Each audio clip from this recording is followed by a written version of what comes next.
Mesdames et messieurs, bonjour et bienvenue sur votre chaîne d'information en temps réel. L'actualité en Afrique et dans le monde en continu. Vous informer est notre mission alors, si vous êtes nouveau, abonnez-vous et activez aussi la cloche de notification pour ne plus rien manquer.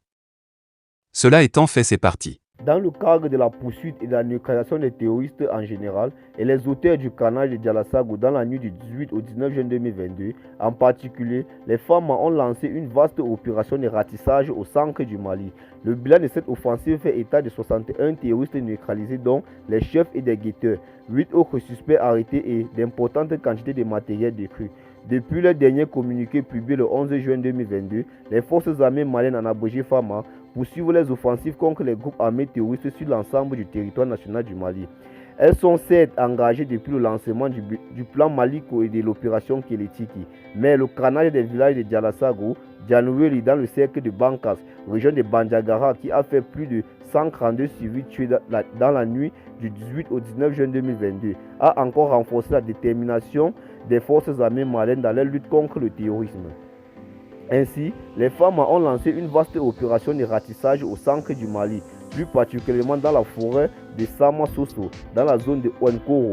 Un succès important qui, en plus du bilan et le jeu de 59 terroristes neutralisés, figure parmi les corps des responsables comme Djibril Sangaré, Amidou Bari, Abou Youssouf, Imam Hassan Diko et Mokhtar Diko de nationalité étrangère. Aussi, cette opération a également permis de détruire 7 véhicules des assaillants ainsi que la neutralisation de 2 autres terroristes guetteurs dans la zone de Mondoro. En plus, ce bilan, les femmes attendent toujours un autre bilan en cours d'exploitation après une frappe sur la base terroriste dans le secteur de Ombori le 20 juin 2022.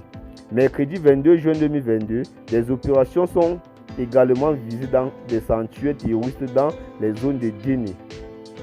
Si le bilan de ces opérations n'est pas encore disponible, les reconnaissances offensives de la sécurisation de la campagne agricole en zone du sud, plus particulièrement dans les régions de Koutalia, Nara et Sissako, ont permis l'intervention de 8 suspects terroristes, tous mis à la disposition de la prévôté.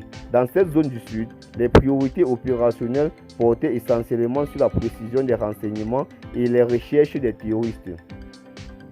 Pareil au théâtre Est de l'opération Maliko, où les priorités opérationnelles des femmes ont porté sur la consolidation de leur position, notamment à Maneka, et des vols de rassurance des populations dans les secteurs de Fafa et dans la région de Gao. Par ailleurs, au-delà des opérations militaires, les femmes ont tenu aussi à apporter une assistance aux populations sur le plan humanitaire. Elles ont transporté 177 tonnes de vivres aux populations de Farabougou, escorté 150 camions civils sur le tronçon Garo, distribué aux populations martyres de Dialasago 10 tonnes de vivres et aidé à l'acheminement de 50 tonnes de vivres aux populations au profit des populations de Mondoro. Et bien les amis, c'est ce petit part d'informations que nous allons séparer. Laissez vos avis en commentaire et à très bientôt pour de nouvelles notes d'informations. Bye bye.